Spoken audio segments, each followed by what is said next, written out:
La palabra de Dios contenida en este libro es la verdad que acepto creer, es la enseñanza que me comprometo a seguir y es la esperanza que me atrevo a confesar. Nada me impide recibirla, nadie me evitará que la haga parte de mi vida y por ningún motivo dejaré de proclamarla. Estoy aquí para leerla, oírla y vivirla diariamente. Amén. Señor Santo, habla en nuestras vidas, por favor, bendícenos según necesitamos hoy, Señor. Pongo nuestras vidas en tus manos para que nos hables. Amén.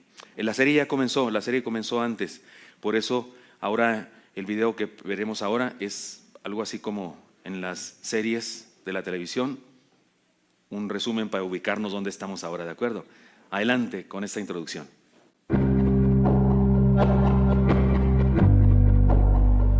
El pueblo escogido por Dios no es un pueblo al que Dios haya seleccionado entre los demás pueblos de la tierra. Más bien es un pueblo al que Dios formó por su propia intervención. Es decir, el pueblo escogido no existía y Dios llamó a Abraham de entre los caldeos del sur de Babilonia y le dio una misión: iniciar una nación que sería bendición a todas las naciones.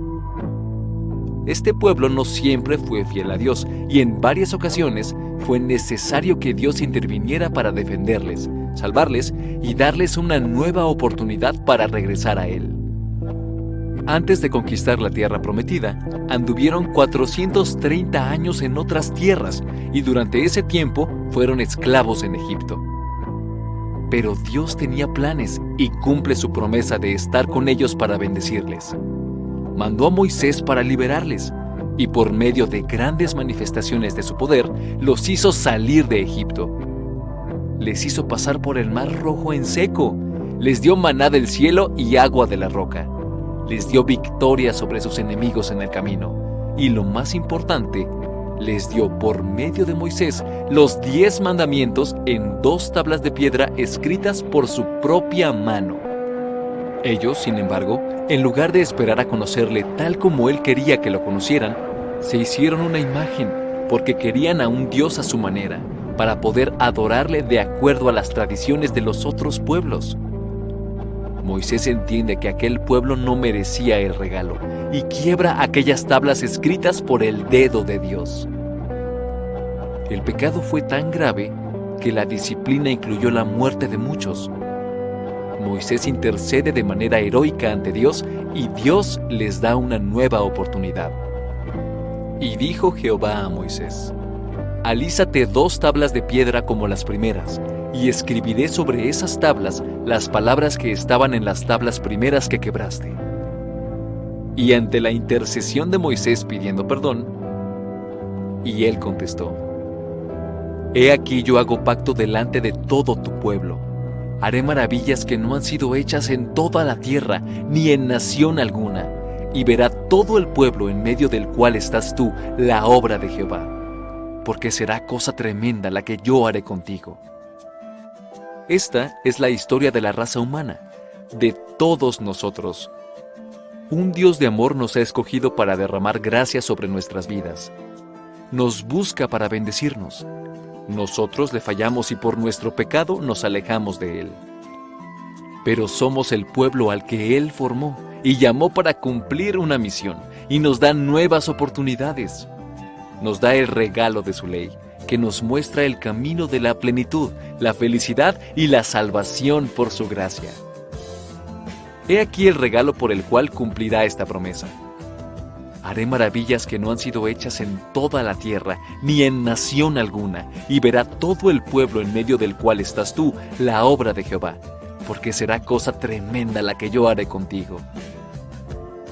Ya estudiamos el regalo del primer mandamiento, el mandamiento de la sabiduría fundamental. No tendrás dioses ajenos delante de mí.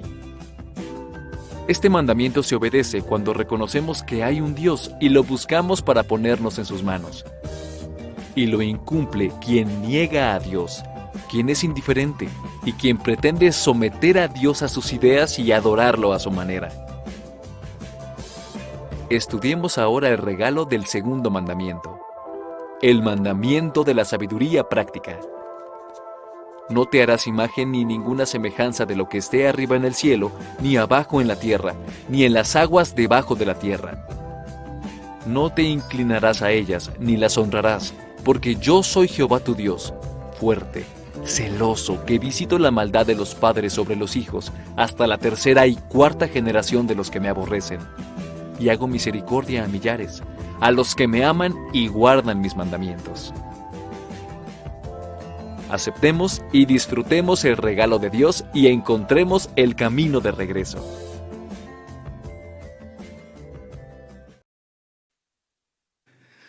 Amén. Ahí vamos. En esa dinámica, en ese peregrinaje vamos ustedes y yo estudiando la palabra del Señor. Precisamente en el segundo mandamiento, y ya se mencionó aquí, le llamaremos el mandamiento de la sabiduría práctica. Leámoslo una vez más, pero ahora todos nosotros, leámoslo por favor, está en la pantalla. ¿Sí va a estar en la pantalla? Sí, ¿verdad? El texto, por favor, gracias. No, es el texto de Éxodo 24. Gracias. ¿Lo leen conmigo, hermanos? No te harás imagen ni ninguna semejanza de lo que esté arriba en el cielo, ni abajo en la tierra, ni en las aguas debajo de la tierra. No te inclinarás a ellas, ni las honrarás, porque yo soy Jehová tu Dios, fuerte, celoso, que visito la maldad de los padres sobre los hijos, hasta la tercera y cuarta generación de los que me aborrecen, y hago misericordias a millares, a los que me aman y guardan mis mandamientos. Amén. En primer lugar, consideremos las terribles consecuencias de incumplir este mandamiento. Es el segundo mandamiento de acuerdo con la Biblia, no de acuerdo con la tradición acerca de los 10 mandamientos, sino de acuerdo con la Biblia, y es un mandamiento muy importante. En primer lugar, consideremos, insisto, sus consecuencias. Por ejemplo, en Romanos 1, 23 a 24, se nos dice que adorar a los dioses inventados por el hombre es atentar contra la seguridad personal. Gracias, sí, exactamente eso quería que todos estuvieran ahí enfrente. Es un atentado contra nuestra seguridad. Lean conmigo Romanos 1, 23 al 24, dice: y cambiaron la gloria del Dios incorruptible en semejanza de imagen de hombre corruptible, de aves, de cuadrúpedos y de reptiles, por lo cual también Dios los entregó a la inmundicia en las concupiscencias de sus corazones, de modo que deshonraron entre sí sus propios cuerpos. La historia de la humanidad, hermanos, testifica que la idolatría nunca ha funcionado para bien. Solo ha empeorado el estado del hombre. Eso se puede ver en la historia, que eso ha causado terribles problemas. Produce soberbia, la idolatría produce soberbia y por lo tanto división entre hermanos, odios, guerras. Unos idolatran una cosa, otros otra cosa, y entonces eso produce guerras, destrucción entre la raza humana. Por eso es por lo que hay quienes hacen cosas terribles en nombre de su Dios. La idolatría produce alejamiento progresivo de Dios y terribles consecuencias. El texto nos habla de eso: deterioro de la identidad, depravación moral, deshonra integral que lleva a la muerte. Ese pasaje de Romanos, y si lo leemos completo, habla de eso.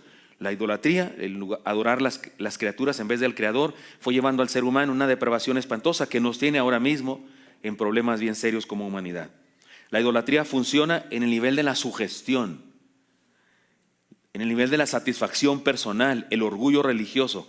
Pero mientras más funciona de esa manera, más aleja al ser humano de Dios y más lo condena. ¿Ha oído usted ese dicho que dice: santo que no es visto no es venerado? Sí, es cosa curiosa, pero dioses del pasado, que eran poderosísimos y que miles de personas veneraban, el día de hoy no existen. Están en los museos, sus piedras ahí esculpidas, pero nadie cree en ellos ya. Dejaron de existir porque no existen, solamente por la sugestión del ser humano que confía en ellos.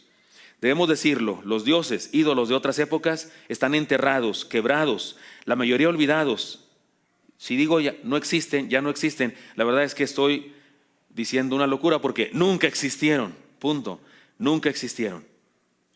Tal vez saben esa historia. Yo les he contado esta historia de un hombre que era ebanista, hacía muebles de esos muy finos, con no sé cómo se llama, esas cosas, ¿cómo se llama? Gurbias y no sé qué, para hacer hendiduras en la madera y hacer cosas hermosas. Y también hacía esculturas de madera. Y una señora, sabiendo que un líder principal de su religión iba a llegar al pueblo, quería tener un ídolo, un San Antonio. Y fue con este carpintero y le pidió que le hiciera uno así, y él lo hizo muy lindo. Pero la señora llevaba un perrito. Esto es de la vida real, lo leí en una revista cristiana. Y la señora llevaba un perrito de esos lanudos, así peluditos, muy bonito. Y en un descuido de la señora, a él le gustó así el pelo del perrito y le cortó un pedacito de su cola para sus obras de arte. Y de hecho, el trabajo que le pidió a la señora, él dijo, le voy a poner pelo con esto, con este pelito del perrito. Sí, le puso pelo, incluso era tan minucioso este hombre que hasta pestañas le puso, así, con los pelitos del perrito güerito, era un perrito güerito. Bueno, la señora fue por su trabajo, él le dio su personaje de madera, ella se lo llevó, le gustó muchísimo, y fue a esa actividad donde un personaje religioso muy importante de su religión vino, y ella pidió que lo bendijera, y lo bendijo. Y no aguantó las ganas de ir con el carpintero y decirle, ya está bendecido. Y le dijo, mire, quedó muy bonito, les gustó mucho a todos. Y la señora besaba su personaje de madera y particularmente besaba sus ojos. Y este hombre pensó, esta señora está besando los pelos de la cola de su perro. Y tuvo una revelación, digamos, espiritual y dijo, ¿qué estoy haciendo? Y escribió un artículo que se llama, Yo era fabricante de dioses. Así llamó su artículo, donde él testificaba, yo era fabricante de dioses, y pidió perdón a Dios. Y dijo, ahora sé que Dios no necesita ser representado de ninguna manera, ni nadie ninguna cosa debe recibir alabanza, solo Dios. Y se convirtió en un férreo defensor de la adoración genuina, espiritual, al único verdadero Dios. Cuidado, no funciona adorar imágenes de ningún tipo, ni de Dios, porque nadie puede hacer una imagen de Dios. Ni de Jesús. Cualquier imagen de Jesús es una invención. Aunque se le hubiera tomado alguna foto a Jesús, no fue así, pero aunque alguien le hubiera tomado una foto, la foto no sería él. Igual que no es mi esposa, la foto de mi esposa. ¿Sí me expliqué? Ahí ya me veo yo besando la foto de mi esposa y diciéndole cosas. ¿Para qué? Si es la foto. O sea, ni siquiera, aunque se pudiera haber tomado una foto de él, la foto no es él. ¿Me expliqué? No habría por qué arrodillarse delante de esa foto. No hay tal cosa como foto, ni nada. Todos son invenciones. Todo esto tiene que ver con la manera, déjeme decirle, todo esto tiene que ver con la manera más obvia, pero también superficial de analizar la idolatría. Usted y yo, ante este momento que analizamos la idolatría desde este punto de vista, usted y yo decimos, sí, qué gente, qué bárbaro, no, hombre, ¿qué les pasa? Y podemos así como molestarnos o enojarnos o condenar a algunas personas. Porque estamos hablando de la idolatría en el nivel más superficial, en el nivel más obvio. Eso está mal, no debemos hacer eso. Podemos definir ídolos de la siguiente manera: objetos físicos creados por la naturaleza o por nosotros mismos, a los que les atribuimos personalidad divina y los usamos para poner en ellos nuestra confianza. Eso sería un ídolo en este nivel muy básico y muy superficial. Sin embargo, debemos saber algo. El problema de la idolatría no está en los objetos. El problema está en que pongamos nuestra confianza en ellos. Ese es el asunto. El problema no está si el objeto es un ser humano, si es una serpiente, la forma de una serpiente, si es un becerro de oro. Ese no es el problema. El problema es que pongamos nuestra confianza en ellos. El problema no es que les construyamos altares o templos, ese no es el problema. El problema es que ocupen en nuestro corazón el lugar que solo le corresponde a Dios. El problema es que le rindamos, que nos rindamos ante ellos. Ese es el problema. Sean lo que sean, el problema es que nos rindamos ante ellos. Así es que cuidado con solamente considerar este mandamiento como la idea de la idolatría en esa manera superficial de tener monos ahí a los cuales adorar. Cuidado con eso. Hay algo importante que debemos saber.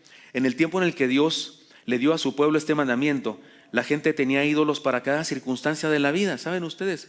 Los Baales, usted y yo siempre que pensamos en los Baales pensamos de manera muy negativa, pensamos que eran, no sé, demonios o algo así. La verdad es que no. Baal significa Señor. Hay ocasiones en la Biblia en el que se habla de Dios con la terminología de Baal, porque Baal significa Señor. Insisto, hay en la Biblia palabras que hablan de Dios y usan la palabra Baal, porque Dios es el Señor de esto, o Señor del universo, y la palabra Baal significa Señor. Así es que ese nombre que usted y yo pensamos en Baales y pensamos de inmediato en demonios con cola y cuernos, no necesariamente. Por ejemplo, déjeme decirles solo algunos ejemplos de cómo se usaban en aquella época los ídolos. Dagán o Dagón era el dios de los cereales, era el dios que provocaba buenas cosechas. Si una persona quería tener buenas cosechas, debía honrar a Dagón. Y no era una imagen diabólica, algo, no, era solamente el dios de los cereales. Uno de los Baales, porque debo decirles que Baal en realidad eran muchos dioses a los que se llamaban Baal, señor de esto, señor de aquello. Uno de los Baales era el dios de la lluvia. Y bueno, la gente acudía a este dios, a este ídolo, para pedirle que hubiera buena lluvia, por supuesto para tener buenas cosechas, para tener riqueza. Asera o Astarot era la diosa de la fertilidad. A ella acudían las personas que querían tener la bendición de tener hijos y de que nacieran sanos. Muy parecido a lo que hacían nuestros antepasados acá, de este lado del mundo, que tenían el dios de la lluvia, ¿no? Y el dios de la fertilidad, la diosa de la fertilidad, la diosa de la tierra, ¿no es cierto? Igual. Los hebreos creían en Dios, pero influenciados por los cananeos adoptaban prácticas idolátricas. Y déjeme decirle cómo estaba el problema con los hebreos. No negaban la existencia de Dios, seguían creyendo en Él, pero entendían que para vivir había que hacer lo que todos los pueblos hacían, porque estaba de moda, porque consideraban absurdo no hacer eso. Decían ellos, bueno, si hay que pedirle al Dios de la lluvia o al Dios de los cereales, pues le pedimos igual que ellos. De hecho, a Dios se le consideraba, los otros pueblos, como el Dios que no sabía nada de los cereales, el Dios que no sabía nada de la lluvia, y no sabían que era el único Dios verdadero que sabía de todo. Pero eso se decía. No negaban a Dios los hebreos, pero se mezclaban con el mundo y adoptaban sus ideas. Déjeme decirle que eso se parece muchísimo a creer en el Señor Jesús, pero también creer en las ideologías. Hay gente que es así. Hay gente que se parece mucho a los hebreos de aquella vez cuando el Señor Dios Todopoderoso les dio este mandamiento. Hay gente el día de hoy que cree en Jesús, pero también cree en las ideologías y son capaces de contradecir lo que dice la Biblia para defender absurdas, anticientíficas, intolerantes y perversas ideas del mundo.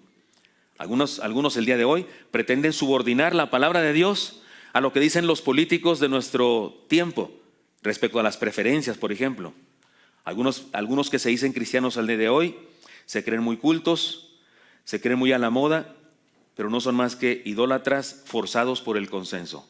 Lo que quiero decir aquí es que no nos quedemos con la idea de la idolatría, esta superficial y obvia de las personas que tienen ídolos, monos y los adoran. No nos quedemos con esa sola idea, porque en el mundo en que vivimos hay una gran idolatría, aún sin monos, aún sin objetos de piedra. Hay una idolatría cuando nos mezclamos con el mundo y cuando creemos también con el mundo. Bueno, sí, pastor, hay que ir a la iglesia los domingos, ¿no? Poquito tiempo, los cultos deben ser lo más cortos posible, poquito, pero bueno, en el mundo, pues sí, tienes que hacer esto y tienes que hacer aquello y tienes que ponerte a tono con aquello. Yo pienso que algunas fiestas, algunas reuniones en centros nocturnos son verdaderos cultos de adoración a uno de los Baales de este mundo. Tal vez al Baal de la diversión, al Baal del sexo, al Baal de la soberbia, al Baal, es decir, es la misma cosa. Y hay cristianos que participan en eso. Y nunca se aplicarían este mandamiento, nunca se aplicarían estas sentencias que dice la Biblia con respecto a la idolatría, porque siempre estamos pensando en idolatría solamente en adorar a un becerro de oro físicamente o a un objeto pues creado por nosotros. No, la idolatría se manifiesta de diferentes maneras. Esto nos ayuda a entender que la idolatría es un problema tan serio como común. Podemos decir que se trata de un pecado muy popular. La idolatría es un pecado muy popular. Es decir, que existen otras clases de ídolos que tristemente no identificamos. Existen otras clases de ídolos que no identificamos. Leamos, por ejemplo, algunos pasajes de la Escritura. Este pasaje nos dice que ídolo es aquello a lo que nos inclinamos o nos sometemos voluntariamente. Y mire cómo dice Corintios 10, 12, 14, que no habla de becerros de oro, dice otra cosa. Así que el que piensa estar firme, mire que no caiga. No os ha sobrevenido ninguna tentación que no sea humana, pero fiel es Dios que no os dejará ser tentados más de lo que podéis resistir, sino que dará también, juntamente con la tentación, la salida, para que podáis soportar. Por tanto, amados míos, huid de la idolatría. Uno dice, ese texto no va ahí, o sea, sí va en otro lado, ¿no? Aquí Pablo estaba hablando de una cosa y luego le cambió de canal sin avisar. Y de repente, no, es que todo lo que acaba de decir es idolatría. Todo aquello que habla de las tentaciones y dice que nos da una salida, dice esté firme y no caiga. El apóstol Pablo está diciendo huid de la idolatría, porque el sucumbir al mundo, someternos a los preceptos del mundo es idolatría, es rendirle culto a algo que no es Dios. Nos creemos fuertes y a pesar de que Dios nos da la salida, escogemos el mal, es decir, nos inclinamos al mal, nos sometemos a algo que le damos prioridad en nuestra vida. Pablo dice, huid de esa idolatría. No, el pasaje, Pablo no está loco, no tenía COVID como nosotros y estaba hablando de un tema y luego de repente le cambió de tema. No, Pablo está diciendo, huid de la idolatría, porque cuando sucumbes ante las cosas del mal, estás rindiendo culto a algo que no es Dios. También nos dice la palabra que ídolo es aquello en lo que ponemos toda nuestra confianza. Por ejemplo, el dinero. Colosenses 3:5. Pienso yo que este es uno de los ídolos más venerados el día de hoy. El texto dice, haced morir pues lo terrenal en vosotros. Y mire todo lo que dice: fornicación, impurezas, pasiones desordenadas, malos deseos y avaricia. ¿Qué dice después, hermanos? Que es idolatría. Y no solo la avaricia es idolatría, es todo lo que acaba de decir: fornicación, impureza, pasiones desordenadas, malos deseos, avaricia. Dice Pablo que eso es idolatría, es rendirle culto a algo que no es Dios, es someternos, es postrarnos ante algo que no es Dios, postrarnos espiritualmente, porque no creo que lo hagamos de rodillas, pero es postrarnos ante algo que no es Dios. Atribuimos a las cosas como el dinero un poder para salvarnos de alguna desgracia. Vivimos en torno a eso y lo convertimos en un Dios. En el tiempo de la Biblia, ese ídolo tenía un nombre. Perdonen, a mi esposa no le gusta mucho que diga esto, pero en la Biblia se usa la palabra mamón para llamar al Dios del dinero. Y en la Biblia, en el Evangelio, Jesús habla de eso. Cuando Jesús dice que no es bueno tener dos señores y que no puedes adorar a Dios y al dinero, usa esta palabra, que en realidad significa el Dios del dinero, el ídolo del dinero. Sí, es un ídolo muy famoso, muy socorrido. También por supuesto la fornicación, también todo eso que habla aquí, inmundicia, todo eso, por supuesto son ídolos a los cuales el ser humano de hoy se postra. Pero algunos hasta tienen su figura. ¿No es cierto que usted llega a un negocio y tienen por ahí una oveja y alrededor monedas así? Porque trae la riqueza, ¿no es cierto? Es el Dios del dinero, seco, directo y a la cara, el Dios del dinero, del que habla la Biblia. El asunto es serio. Practicamos la idolatría cuando nos dejamos influir. Déjeme lo aplico seco, directo y a nuestra cara de todos nosotros. Practicamos la idolatría cuando nos dejamos influir por ideas, poderes, autoridades del mundo, como las ideologías, las supersticiones, las modas filosófico-religiosas. A este yo le llamaría el ídolo de la globalización. El ídolo de la globalización. Hay jovencitos que vienen a la iglesia, que participaron en la obra de teatro en Navidad, en algún cierto año, y van a la escuela y que de vacaciones, pero entran a la universidad y comienzan a idolatrar al ídolo de la globalización. Se sienten raros ser cristianos, no les dan gustos. ¿Cómo soy el raro? Soy el único que no está de acuerdo con el maestro en lo que está diciendo acerca de las cosas espirituales.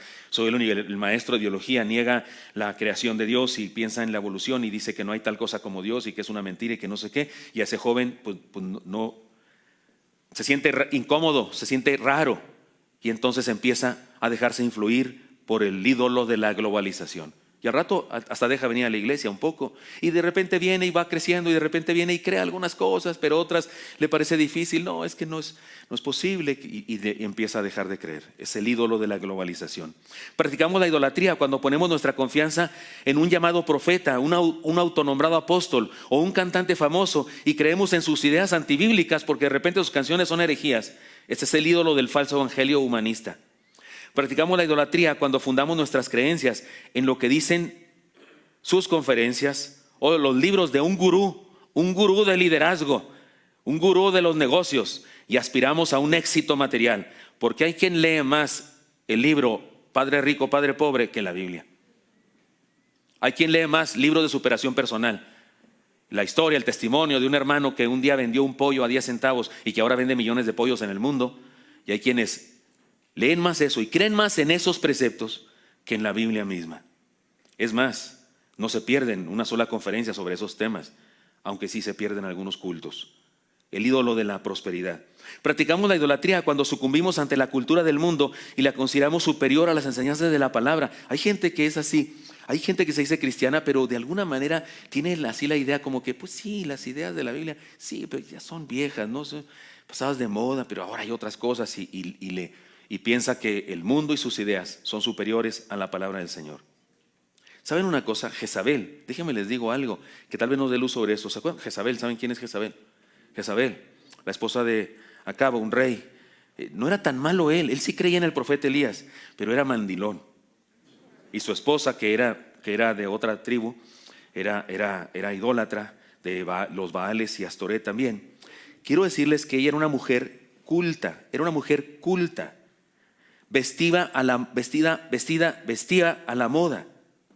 Era una mujer que venía de una cultura que, digamos, socialmente era más elevada que la cultura del profeta Elías. Si alguna vez se ha preguntado por qué Sansón fue tan sonzón, debo decirles que las mujeres hebreas regularmente eran mujeres de trabajo, tenían las manos callosas, tenían la piel quemada. Las filisteas y otras tribus que había en aquellos momentos ya tenían clases, ya tenían castas, había personas de la nobleza y personas de otra clase. Y las mujeres de la nobleza filisteas y las de otras tribus eran personas que vestían a la moda, no tenían las manos gastadas. Parece que Jezabel era de ese tipo de mujer. Vestía a la moda, su elegancia y sus refinados modales impactaban a quien las veía y desviaron el corazón de su esposo y contaminaron al pueblo. Ella era una mujer empoderada, sin duda, salía en las revistas y muere comida por perros como juicio por su idolatría. ¿Sabe qué? Ella se burlaba del profeta y lo acusaba de ser un indio patarrajada, por decirlo en contexto mexicano. Porque el profeta andaba en el campo, el profeta vestía de ropas rústicas. Pasa lo mismo el día de hoy. De repente una persona con modales refinados y bien vestida te impacta mucho, nos impacta mucho. Y llegamos a creer que tiene más razones lo que dice que este hermano sencillo que viene a la iglesia con pantalones rotos porque tiene un trabajo que no es muy bien remunerado y pensamos que eso es superior. Cuidado con esa idolatría. Le llamo también a eso idolatría. He aquí el desafío. El desafío está en preguntarnos lo siguiente, hermanos míos. ¿Qué influencias tienen más poder y fuerza sobre nuestra vida que la palabra y el evangelio? ¿Hay algo que nos mueve mucho? ¿Hay algo a lo que le concedemos una gran autoridad en nuestra vida para creer, para vivir? Tengamos cuidado. Porque de repente hay un conferencista, uno que da discursos muy buenos, es excelente, es un orador impresionantemente bueno. El primer discurso que escuché fue uno a su mamá, me encantó al 100%, al 1000%. Pero ahora cada vez que lo escucho lo veo más alejado de la palabra del Señor y más cercano a las ideas del humanismo y demás. Y hay gente que de repente, pastor, mire, escuche esto, qué tremendo, que no sé qué. Y yo digo, ¿dónde está nuestro discernimiento para darnos cuenta que eso que está diciendo no es de Dios? Pero lo dice muy bien. La verdad es que el tipo es excelente. No quiero decir su nombre porque tampoco quiero darle fama. La verdad es que es excelente. Ya lo quisiéramos para un aniversario que venga a predicar acá. Es excelentísimo para hablar. Y luego no lee nada, lo dice de memoria. Padrísimo. Pero si usted lo lee a la luz de la Biblia, hay montones de cosas que dice ahora que se ha hecho famoso, que no son apoyadas por la Biblia. Es humanismo. Tú puedes. Se ha dejado influir por este ídolo de la globalización del mundo. Pero, ¿qué influencias tienen poder sobre nosotros más que la palabra y el evangelio? ¿Ante qué ideas, enseñanzas, doctrinas se inclina nuestra vida y nos alejan de Dios y su iglesia? Perdonen, no sé si esta palabra es fea, pero recuerdo alguna vez en el coro del seminario fuimos a cantar a otra ciudad y en el paseo turístico del momento incluía visitar un templo religioso, no evangélico, sino un templo religioso. Y había personas pues rindiendo culto a ídolos y poniendo veladoras y demás. Y un compañero mío dijo una frase como despectiva: mira, esta gente empinarse no es fea palabra, ¿o sí es fea palabra? Es estar de rodillas, ¿verdad? Y dijo, y esto dejaste compañero: mira, esta gente se empina ante cualquier piedra. Y sí estuvo feo, ¿no? Estuvo feo. Pero ¿sabe una cosa? Cuando yo escucho a jóvenes a los cuales la universidad se los tragó, el mundo se los tragó, yo puedo decir: este se empina ante cualquier cosa. Puedo decir lo mismo, porque están sometidos, inclinados ante cosas que no son Dios. ¿Ante qué ideas, enseñanzas, doctrinas se inclina nuestra vida y nos alejan de Dios y su iglesia? ¿Qué modas del momento nos hacen vivir en contra de los principios y valores de la palabra del Señor? Porque resulta que hay modas del momento. Por ejemplo, está de moda no casarse y vivir juntos. Está de moda eso. Y yo veo a gente empinada ante esa moda del mundo, cuando la Biblia es muy clara lo que nos enseña. Es muy clara. Y deberíamos postrarnos ante Él, ante Dios, y seguir sus mandamientos, porque están vigentes sus mandamientos. Estamos leyendo los 10 mandamientos, están vigentes, no cambiaron. No hay tal cosa como, bueno, por ahora en el siglo XXI ya no se van a seguir, se cancelan. No hay tal cosa. Y no solamente los 10 mandamientos, sino todos los demás. Los 10 mandamientos son como la ley constitucional, y todos los demás son como la ley reglamentaria.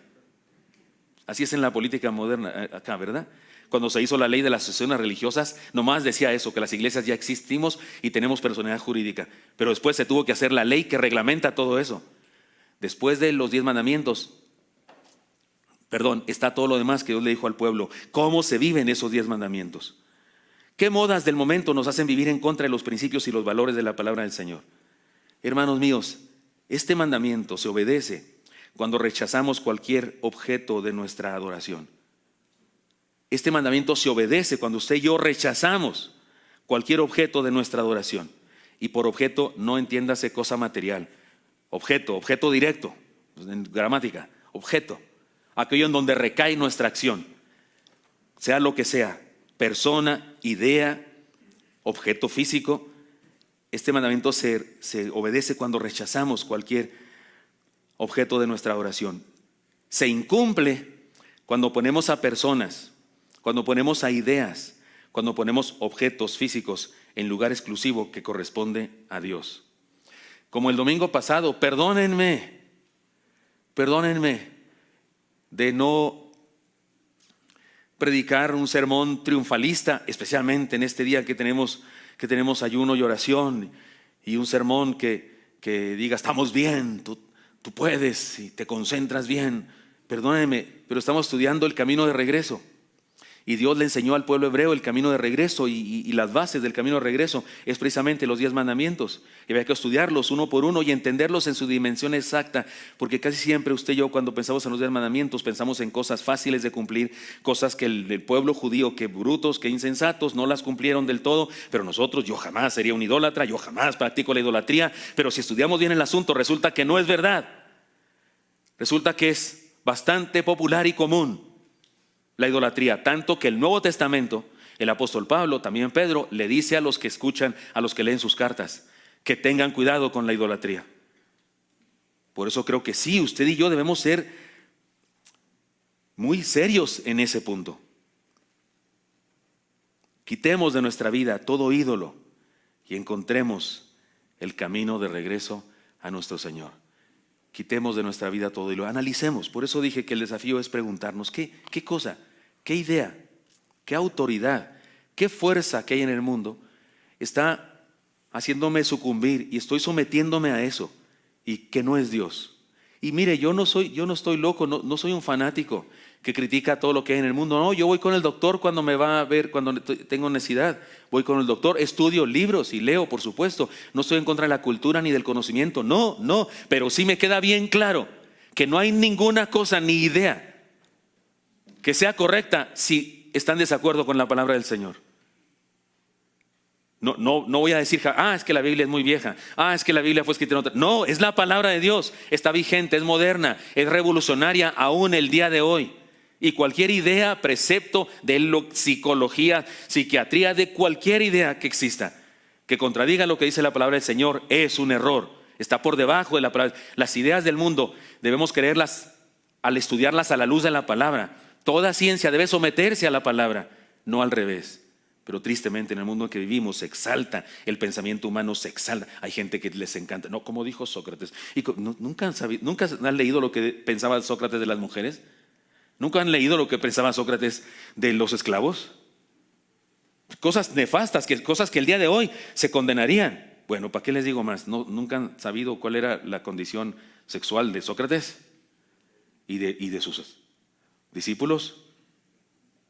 En el pensamiento, en la cultura hebrea se practicaba, eran bisexuales.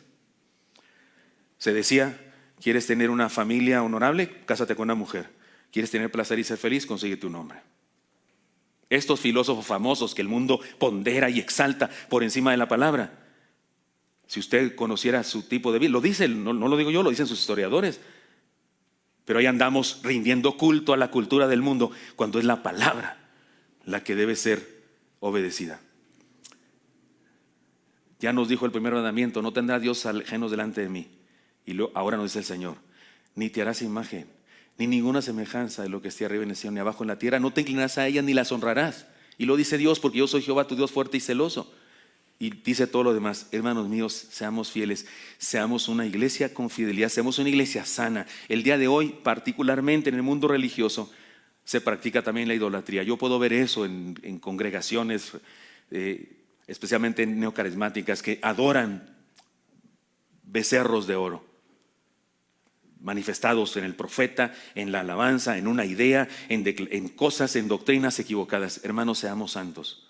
No nos quedemos con la idea, ay sí, qué pueblo tan tremendo, no, hombre, que andaban adorando a todo. No nos quedemos en eso, porque algunas prácticas del tiempo moderno también son idolátricas. Y usted y yo deberíamos estar exentos de todo eso y rendirle culto solo a nuestro Dios.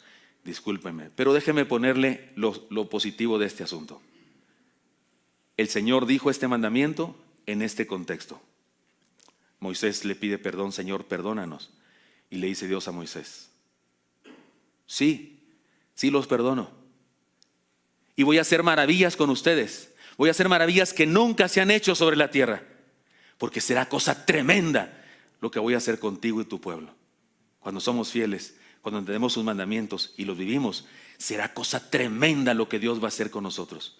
Así es que confiemos en eso y aliéntese en nuestro corazón por causa de eso. No nos quedemos en el sentimiento de culpa porque hemos fallado. No, sigamos adelante y sepamos, Dios va a hacer cosas tremendas con nosotros. Les pregunto, hermanos, ¿qué va a hacer Dios con nosotros? Gracias. Algunos le echaron muchas ganas, otros no tanto. Pero ese texto se dice, será cosa tremenda. A ver, digan, ¿qué va a hacer Dios con nosotros?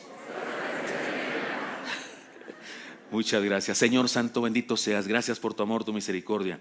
Honramos tu nombre. Perdónanos, Dios, perdónanos. Cuando ideas, prácticas, situaciones nos contaminan y terminamos adorando eso, terminamos sometiéndonos, perdónanos. Pero aquí estamos, Señor. Sí queremos ver cosas tremendas que haces con nosotros. Bendito seas. Amén.